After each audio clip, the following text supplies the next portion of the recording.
Concrete Slabs Delivery to Mission Control in Cosmodrome. Hello there everybody and welcome to Opafed Gaming. I am the Opafed. We are just going to be leaving here in our Avenhorn A15 from a warehouse in Cosmodrome, which is on the very far west side of the map, about halfway up. Now we're going to be delivering these concrete slabs to Mission Control, which is on the far east side of the map, also about halfway up. And we're going to be taking the road, or the only route that you can take is kind of like in a U shape, with, as luck would have it, a fuel station at the bottom of the U, which works out great. I don't think we're going to need it, but we'll fuel up anyhow just in case. Now we're driving the Avenhorn A15, and as you saw when the video started, the Plaid 450 was sitting there with bricks on the back. Now we'll be driving him in a different delivery, also delivering to Mission Control. It's the exact same route, it's the exact same ice and mud and snow you got to drive through, and it's pretty close to the same type of cargo as far as weight's concerned. Now we're still comparing the two trucks because we're in the final showdown to see which truck is better or more capable. Now I don't like to put the trucks out in the field of mud and see how far or how fast they can go in a certain depth of mud, because you know, if you really want to get down to it, it's not realistic, because here where you're driving along, if you go through the pit there, you might be a little bit deeper in the mud, but if you avoid it, then you don't hit no mud at all. So every job is a little different, especially with the different way you drive or the different routes you take. What I like to do is take the trucks out on a delivery like this and see how they perform. Now, we just so happen to be in the latter part of the ground control contract where we still have these concrete slabs and the 2 loads of bricks to deliver. And this was a perfect opportunity to let the Avenhorn do one of them and to let the Plaid do the other. And we'll see how they both work. Now, as you saw at the beginning of the video, the Avenhorn is a little bit smaller truck. It sits a little bit lower, the tires are a little bit smaller, but it's got a little bit wider stance, which is really nice and solid on the road. And I like that. And they're very comparable in power. Now they both got chains. Fuel really isn't an issue, because if you're on a map like in Northern Ages installation where there is no fuel station, you drag a few fuel trailers out there and voila, fuel stations. So fuel shouldn't be an issue. So what I'm looking for is capability. How much can you carry, and can you recoup if you have a problem? Now the one downside from the Plaid is that it doesn't have a crane. It has a 2-slot flat deck, so does the Plaid. But the Plaid has got a crane. The Avenhorn doesn't have a crane. So I prefer to have a great crane on there, but you know, we'll see. You know, the thing that's going to be dependent upon which truck you use too is mainly the kind of mission you're going to drive. You know, I mean, in the second stage of this ground control contract, we've got a service trailer to pick up, and that might prove to be a little bit difficult for a big truck when you see the video. And I hope you'll stay tuned for that, because that's an awesome video. Anyhow, we're working on this one right now, and we got to try and get through this particular intersection. I always cut it short, or most intersections in Cosmodrome, because as you can see, the pit is deep and it's full of mud, and you don't know how deep you're going. I've been in there and stuck in part of it before, so I just try to avoid it now. And the Avenhorn does quite well in avoiding trying to go around it where the snow might be a little deeper, or you might have a little bit more mud or whatever. But it does quite well getting around. As you can tell, it's a pretty capable truck. Now, it has a 400-liter fuel tank, which is quite a bit, and I believe it's 160, don't quote me on that, it might be 140 on the bumper. So there's quite a bit of extra too, and you can last that way to anywhere where you need to go. But like I said, fuel really isn't or shouldn't be an issue. Now, if you're pulling a big trailer on a 5th wheel with the Avenhorn, Then you can put a maintenance module on the back that carries another 300 liters of fuel, I believe, and 150 repair points. Plus, you can also add a crane. Then you do get the crane. So that's something to consider. Now, as we're coming around the corner here, the fuel station's just up ahead here. And we're just going to top her up because, like they say, you know, don't pass a fuel station if you can avoid it. You might as well fuel up because you never know what's going to happen. You could get stuck somewhere in the mud, or something could happen. You end up wasting a lot of extra fuel. So let's top her up. All right, let's go, boys. We got a little ways to go yet before we're home. Now we got a little bit of there's a couple of little mud pits up ahead, and you know, there again, if you don't get through the mud pit and you have to winch your way through, well, that's okay. The best trucks in the game use the winch. You know, I always say the winch is one of your best friends. You know, if you're not sure how to use it, I suggest you practice it, check it out, and try it. You can run it on automatic, where you just throw it out and it'll grab the nearest thing. Or you can place it yourself. It takes a little bit more time, but you can place it exactly on the truck where you want and on whatever tree or log is available. Now, it's a little muddy here in the middle and deep snow at the end. And there again, if you do use your winch, I don't find that having to use your winch is a con against a truck that's using it. Like, say, now here we're going to have to use the winch because he's just not moving anymore. Now, and that's okay. But because the winch is part of your arsenal, right? So when you use the winch, it's like driving. It's just part of everything else that it comes with the truck. Now, if you get another truck and it goes through here, no problem, does not mean that the other truck's a better truck. Because you've got to take all the features of the vehicle and combine them to make your final decision. So as we're coming through here, he just needed to be broken loose and pulled up just a little bit, and he seems to be okay again. Now we're going to have to turn to the right here and follow the side of the hill, because there's a body of water that runs through the middle of the map, and there's only a couple places to cross it. And this is the southern one, which is the easiest one of the two, unless of course you're pulling a trailer. Then it's a horse of a different color. But we're not pulling a trailer today. We just got a set of concrete slabs on the back, which makes it a little bit easier, and a little bit easier to see if we can actually do it without any real problems. But this Avenhorn, he's a pretty tough truck. He's got lots of power, and the traction is not bad, except for when you get into the really deep snow or mud so far. And the weight, the cargo doesn't seem to be a problem for him. I've overloaded this truck before, and I know I can tell you that even when it's overloaded, the weight of the cargo really doesn't seem to make a lot of difference to him. So we're going to be coming down into a little bit of a, that's not too bad. That's not too bad. We can make that. Like I said, with the chains on, these trucks are very capable. Now the Kenworth run through here pretty good too.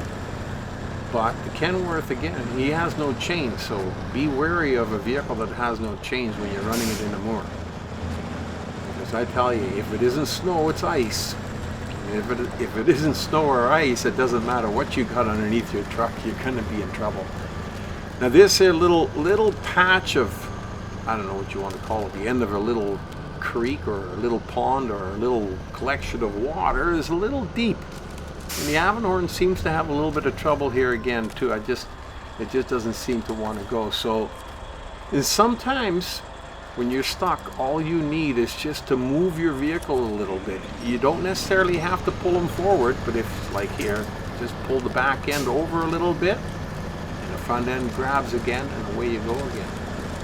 Sometimes that's all it takes. Then up this little hill, and we're almost at the water crossing. Not a water crossing, it's pretty simple, just a series of little bridges. We got a little bit of ice road here to go yet too. And there again, when you're running over an ice road, Like you take a look at this one and it kind of tilts from one side to the other, and you will slide down. I've gone over this with the Kenworth, like I said, and you slide down to the left. Now, the Avenhorn doesn't slide at all. And it's a little smaller truck too. As you come around the corner here, you have to stick really to the side of the hill.